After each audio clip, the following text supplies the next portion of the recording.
E aí, pessoal, mais uma pílula de Zoom no Vozão. Oi, gostou da pílula? Eu sou Lívia Rocha, estou com Andrade Neto e Rodrigo Cavalcante e tem informação sobre essa volta do futebol. Quer dizer, não volta, né? Eu acho que é não volta, pelo que falou o governador do estado, Camilo Santana, em seu Twitter, na tarde de sábado, dia 28. Sobre a informação do retorno de jogos de futebol para 6 de julho, isso não está sequer sendo considerado pelo Estado. Não procede em caixa alta. O mesmo vale para datas divulgadas de retorno de aulas presenciais. Não há nenhuma data definida. Tudo será feito com critério e responsabilidade. E aí, meninos? Vamos lá, né? Mauro Carmelho botou as asinhas de fora, né? Foi antecipar a história que estava querendo, que já estava em conversa. O Camilo aí foi bem enfático, né? Eu acho que ele não precisava ser tão direto, foi direto até demais, né? Ele foi bem claro e já realmente cortou as asas aí de qualquer retorno do futebol. O futebol está na fase 4, né? Então só volta realmente pelo protocolo, então ele só deve voltar em agosto. Então, dessa maneira, eu acredito que vamos ficar assim mesmo. Eu acho que ele não vai alterar, é aquele negócio assim. A gente tem que entender que o governador está sofrendo pressão de todos os lados, né? Então, não tenha dúvidas que ele tem pressão de comércio, pressão do grupo de colégio, pressão de todos os lados. Então, é aquele famoso assim, se ele abre para um, aparece 20 perturbando o juiz dele. Então, acho que nesse momento ele também tá muito, ele deve estar cheio de problemas. Nessa hora ele diz assim, não, meu amigo, não vou abrir a sessão para ninguém, porque se eu abrir, vão aparecer muitos falando, e ele não está muito afim de receber críticas nesse sentido. Então, acho que é mais ou menos isso aí. Não sei o que é que o amigo Rodrigo pensa aí, mas eu acho que o caminho é esse. Eu acho que no Brasil todo, fora a loucura do Rio de Janeiro, né, que ali é uma coisa absurda, louca, nenhum outro estadual retornou, né? Tem a perspectiva do retorno do campeonato catarinense, que é um local onde as coisas meio que cessaram um pouco mais rápido, se bem que teve alguns aumentos nos últimos dias, mas, de forma geral, a grande maioria dos campeonatos, das federações, agora que estão retornando aos treinamentos. Então, essa questão do retorno ao futebol logo no começo de julho era algo que a gente observava que poderia ser possível pelos números que estão sendo reduzidos e a gente está tendo acesso a eles. Mas, como o Andrade bem falou, existe toda essa pressão, toda essa movimentação, e esse tweet do Camilo deixa muito claro, é um recado mala direto aí para o Mauro Carmelli e para os clubes de futebol de uma forma geral, que para esse começo de mês de julho, chance zero. As perspectivas agora seguem sendo pensadas para julho, né? E aí vamos aguardar e esperar e torcer principalmente para que os números Toda continuem. fase, todas as fases todas as fases são 14 dias, né? A gente conta a partir do dia 6, que ele vai dizer se realmente vai voltar, a terceira fase vai iniciar no dia 6. Isso. Pelos números, eu acredito que sim, que há uma redução nos números de Covid, de óbito, e vai até o dia 20. Então, seria dia 20 que ele vai dizer quando é que retorna o futebol. Pelo que eu entendi, é mais ou menos isso. Com relação até ele fala que aulas presenciais também, eu acho que já são as escolas também aqui tentando cutucar ele, né? Mas já As escolas estão cutucando para voltar dia 20. Mas tem um decreto. Isso foi decretado pelo Roberto Cláudio, na verdade. O Roberto Cláudio tem um decreto da Prefeitura de Fortaleza, que a Prefeitura se sobrepõe nisso ao governo do Estado, né? Ele pode fazer isso, né? Então, tem um decreto do prefeito já que coloca no dia 19 de março o retorno das aulas das escolas particulares, não as públicas. A pública continua para dia 31. Então, eu acho que ele também já deve estar sofrendo pressão do interior, que deve ter escola lá em Juazeiro, em Sobral, querendo retornar, e aí eu acho que ele já deve ter tirado o cavalinho da chuva também, aproveitou o mesmo embalo, né? E já deu para todo mundo, já deu de primeiro em todo mundo, logo, na escola, no futebol. Eu acho que ele é aquele negócio. Eu acho que ele não vai mudar, não mudou até agora, não vai ser nesse finalzinho que ele vai ceder a pressões comerciais ou de qualquer coisa que venha acontecer. E falando até de dentro de campo, sinceramente, eu acho injusto voltar dia 6 de julho, porque se a gente for olhar, tudo bem, a Ceará e Fortaleza têm uma estrutura melhor, mas os outros times que conseguiram fazer testes apenas nessa semana, imagina para montar o time, para conseguir treinar, entendeu? E sem falar, Lívia, tem um fator importante aí, que no interior a epidemia não está controlada, né? Pandemia a gente fala quando é mundo todo, epidemia é quando é uma situação local. A epidemia começa a entrar em controle em Fortaleza, mas no interior não. E é muito injusto com esses times que estão em situação de lockdown, que estão passando por problemas psicológicos, pode ter jogador com familiar doente, com pessoas doentes dentro de casa. Então, é uma situação muito ruim para os times do interior, que, na minha opinião, não seria justo com esses times. A prática esportiva condiz, no principal, é a igualdade de condições dentro no embate. Então, a gente fugiria do bom da prática esportiva. Hoje, Ceará e Fortaleza têm um mês na frente de todos os outros clubes do estadual. É muita coisa. Muita. Vamos para a próxima? Vamos para o próximo pauta aqui. Então, abrimos. Aqui. Eu vou logo dizer que eu estou vendo aqui é sobre uma polêmica que rolou essa semana, né? A torcida, ela é incrível. Ela é incrível como ela faz uma faísquinha, ela faz uma fogueira de São João grande. Eu gosto de uma reima, né, Lívia? Gosta, dá maior valor. Uma matéria aí do Alexandre Mota, que o Rafael, do Borussia, que eu não sei dizer o sobrenome desse time, que é muito difícil. Nem vou atrás de tentar falar isso aí. Como é, Rodrigo? Os Borussias da Alemanha, né? Olha aí. Ele não renovou o contrato. E o Ceará já tinha tido uma história com ele. O Rodrigo pode até detalhar mais, né, Rodrigo? Isso? Foi na questão de... Antes desse contrato que ele deu uma estendida, existiu a possibilidade dele vir para cá, né? E aí o Ceará conversou, mas meio que teve a opção dele permanecer lá na Europa por mais um período. E o time ainda queria contar com ele agora para essa reta final de campeonato alemão. Inclusive, o time dele conseguiu ir direto para a Champions League, terminou em quarto colocado. E é um feito interessante para essa equipe. O Rafael é muito ídolo lá, muito respeitado. Impressionante o nível de idolatria dos torcedores do Borussia Mönchengladbach pelo Rafael. E é um atleta que... Essa história do Rafael, eu lembro que eu estava assistindo um programa, acho que era no Esporte Interativo, ou foi no Sport TV, não lembro. Acho que foi Sport TV, que ele falou. Sport TV, foi no Sport TV. Que na reta final dessa entrevista, ele deu essa declaração que no Brasil tinha vontade de retornar, e a vontade dele era muito grande, ou de vestir a camisa do São Paulo, lembro que ele falou de São Paulo, mas que o verdadeiro sonho dele era vestir a camisa do Ceará por ele ser torcedor, por ele ser daqui, por ele nunca ter vestido a camisa do Ceará dentro de campo de forma profissional. Então, era algo que motivava ele bastante a voltar ao futebol brasileiro e vestir a camisa do Ceará. O irmão dele fez esse processo, né, antes de encerrar a carreira. Veio lá da Alemanha, vestiu a camisa do Fortaleza, porque era torcedor, também tinha esse desejo, e esse desejo é muito parecido. Só que, no decorrer da semana, as notícias foram chegando, né? E a primeira notícia foi que ele não vai renovar, isso já está certo, como o tweet que o time alemão fez, confirmando que agradece os serviços prestados, mas que no momento o atleta vai terminar, né? Terminou hoje o vínculo dele com a equipe alemã e não vai renovar o contrato. Isso já está totalmente definido. Vamos para a segunda parte da história. Logo que o torcedor do Ceará viu isso, lembrou logo daquele sonho dele que ele revelou ao Sport TV de vestir a camisa do Ceará. E aí começou as conversas, começa para lá, começa para cá.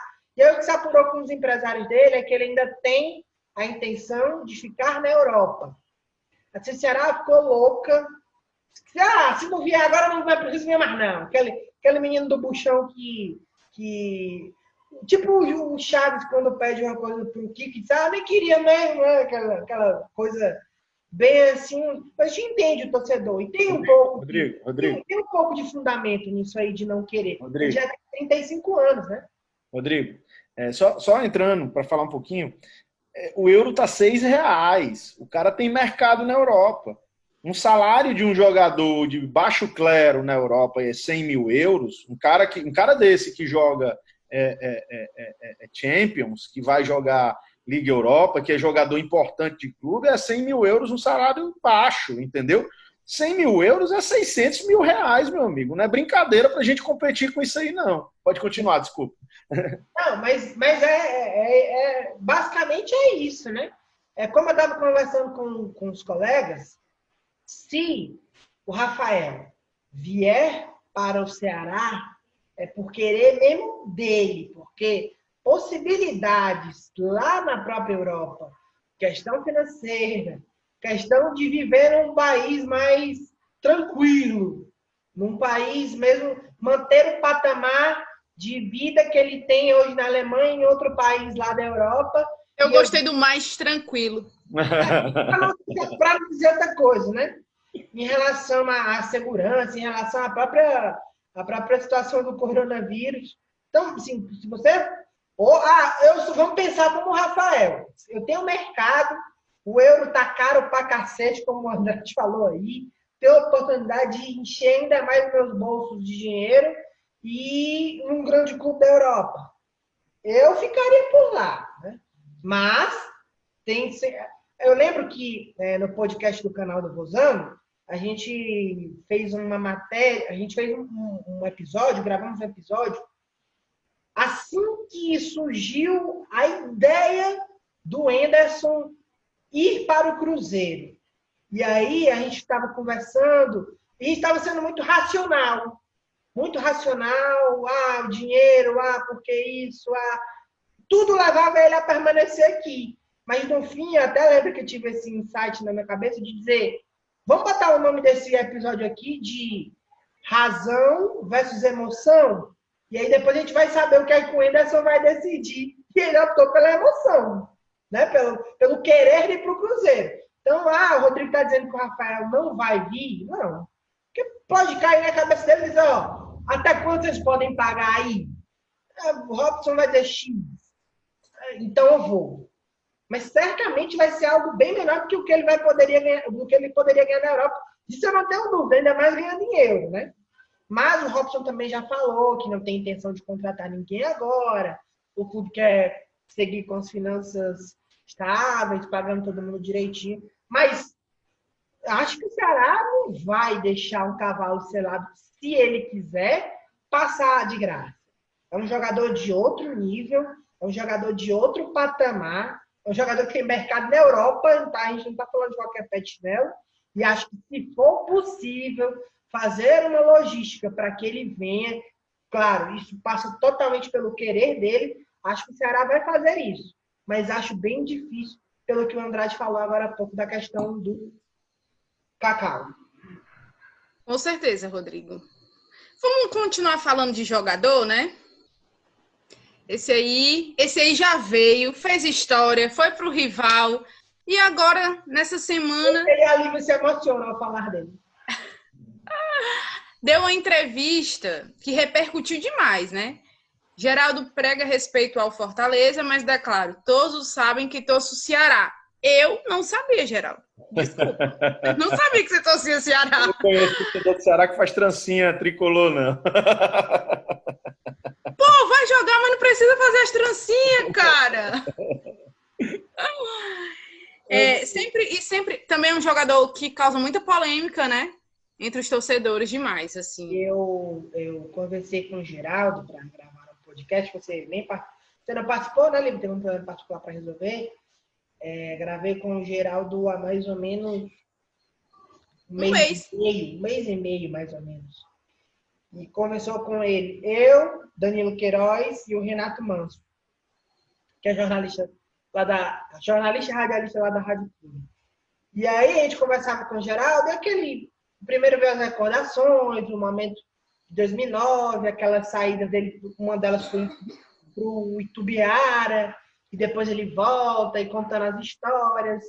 E aí chegou no momento da parte do Fortaleza e a gente tentou tirar alguma coisa dele e ele foi explicando e tal. Não queria entrar na casa de dizer que se arrepende de ter ido ao Fortaleza, mas que foi uma situação daquelas momentâneas que aconteceu. Mas lá naquele papo ele deixou muito claro o carinho que ele tem pelo Ceará. E, assim, pessoalmente, eu pude perceber isso quando ele foi a Porangabuçu, acompanhando a delegação do Confiança, acho que foi ano passado, se eu não me engano. Confiança veio jogar aqui contra o Ferroviário. E aí, eles treinaram lá em Porangabuçu e deu para perceber o quanto o Geraldo gosta do clube, o quanto ele é respeitado ainda por pessoas que estão lá, pela Dona Helena, pelo Anacleto, seu Júlio, toda aquela turma que faz o Ceará faz muito tempo, tem um carinho, um respeito bastante sim, grande pelo Geraldo, e ele é um cara que tem muita ligação ainda com o Ceará, mesmo com todos esses pontos polêmicos e tal, mesmo com as trancinhas, mas é um cara que, torcedor do Ceará, assim, eu respeito a história do Geraldo. Eu não consegui ficar com rancor, com nenhum tipo de mágoa em relação a essa ida dele para o Fortaleza. E o Andrade? Acho que teriam pontos que poderiam ter sido evitados, mas o que ele fez pelo Ceará, ele mudou o Ceará de patamar. Ele juntamente com o PC Guzmão, conseguiram colocar o Ceará em outro patamar. Óbvio, respaldado pelo presidente Evandro e por toda a sua diretoria. Mas eles colocaram o Ceará em outro patamar e eu sou grato demais a esses dois por isso. Vamos lá, deixa a gente tem que entender uma coisa. Foi falado, né, na pauta passada, a questão da emoção e razão, né? Então, uma coisa é a gente analisar o lado da emoção, outra coisa é o lado da razão, né? É claro que o fato do Geraldo ter jogado no Fortaleza, isso mancha um pouco a passagem dele pelo Ceará, né? Porque jogou no rival, né? Teve aquela história, como eu brinquei, das trancinhas e tudo. Então, isso doeu um pouquinho, né? Deu aquela famosa dor de corno, né? No torcedor do Ceará com relação ao Geraldo, né? Mas, assim, de maneira geral, se a gente for avaliar o Geraldo no Ceará, o Geraldo tem uma história muito bonita dentro do clube. Né? O Geraldo não tem uma história bonita no Fortaleza, entendeu? O Geraldo tem uma história bonita no Ceará. Né? O Geraldo, quando ele chegou para o Ceará, ele foi o cara do ano a ser contratado. A gente tem que entender isso. O cara daquele ano de 2009 se chama Geraldo. Geraldo era um cara que lá no Pernambuco todo mundo queria ele. Passado por esporte, um cara que mandava lá no futebol pernambucano. O futebol pernambucano estava numa situação muito superior à nossa, né? Então, assim, num patamar acima do nosso. E ele comprou a ideia, veio para o Ceará, vestiu a camisa de verdade, liderou aquela equipe, era o líder do time, né? Era o cara que realmente mandava no vestiário. Não vou brincar nem escalava, né? Porque a gente tinha treinador, mas era o cara realmente que era o líder do nosso time e a torcida do Ceará sabia quem era o líder, muito mais que isso. Que às vezes o torcedor não sabe quem é o líder do elenco. Mas nesse time de 2009, o torcedor do Ceará sabia quem era o líder. Ali ele dizia, é o Geraldo. Então, assim, o Geraldo tem uma história, na minha opinião, muito bonita dentro do clube, né? E, na minha opinião, assim, ele torcer Ceará é mais do que normal. É factual ele torcer Ceará, porque é onde ele conquistou, né? Então ele vai torcer o clube onde você teve conquista, onde você teve alegrias, né? Não teria sentido ele torcer Fortaleza, assim como a gente tem lá o próprio Clodoaldo lá no Fortaleza, que ele diz que torce Fortaleza porque ele teve mais alegrias com a camisa do Fortaleza que é do Ceará. Então é factual também que o Geraldo seja isso.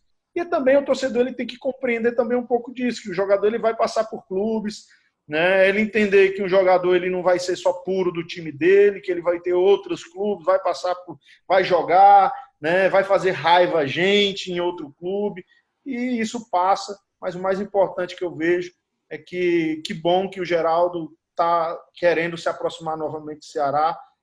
Se ele tivesse a liderança dentro do esporte, ele conseguir ser algo importante. quem sabe ele pode ajudar o Ceará aí na frente, né, em mais um momento posterior no esporte. Hoje ele é coordenador de base lá da equipe do Confiança, um trabalho bacana. São situações, como a gente debatia do Adilson em último papo nosso. Se o cara for profissional, se o cara for competente, ter história com o clube, acho muito válido trazer. Então, como o Zé está falando, se for um bom profissional, se fizer seu trabalho de forma correta, e tiver condições de trazer, de contar com ele no futuro, é bacana, porque o Geraldo é um cara que foi muito responsável pelo que o Ceará se tornou nesse começo da década de 2010, né? Um momento importantíssimo, fez gols importantes, foi responsável pela contratação do PC Guzmão e é um cara que tem muita história bacana para contar do Ceará e que viveu o Ceará, se o Ceará hoje é o que é, passa muito pelo que o Geraldo conseguiu fazer lá no comecinho de 2009 e que veio 2010 e que veio 2011, veio a carroça desembestada. Todo esse momento bacana que o Ceará passou, ele tem muito respaldo nisso tudo. E aí, Lívia, o que é que você acha aí? Lívia? Opine, Lívia Rocha. Opine, Lívia, com relação ao Geraldo, sem falar dos cabelos dele aí. Não, eu gosto dele, eu acho que ele é muito importante, assim. Lógico que como o Andrade foi muito enfático no que ele disse. Ele deixou a gente com aquela dorzinha, né, de cotovelo quando foi, porque teve toda uma ação de marketing para ele. Eu acho que isso foi o que mais me deixou chateada. Foi toda aquela ação, mas não poderia ser diferente, né? Ele também foi muito importante, um jogador muito bom. Ele tinha que ser recebido em qualquer clube daquela forma. Mas como foi no clube rival, lógico que ficou muito triste pra gente. Mas eu respeito demais e é como o Rodrigo disse, eu lembro quando ele veio com o pessoal do Confiança, ele mostrou um carinho muito grande, uma emoção muito grande de estar retornando ali ao clube, e com certeza a emoção dele é muito grande por ele ter visto como o clube evoluiu e como ele fez parte de tudo aquilo. Se tudo aquilo o Ceará tá desse jeito, com certeza foi graças à gestão Evandro, começou em 2008, e aquele acesso de 2009 que mudou totalmente todos os panoramas do Ceará. Fechamos? Vamos fechar esse, vamos para um próximo. Pessoal, fechamos aqui mais uma vez nosso programa Zoom no Vozão. Fiquem ligados aí, um programa bem interativo com vocês aí com notícias do Ceará e comentários precisos aí de Lívia, eu aqui, que vos fala Andrade, Rodrigo Cavalcante, né? Fica ligado, quase todo dia sai aqui coisa nova para você. Fiquem ligados aí no nosso Zoom no Vozão para você.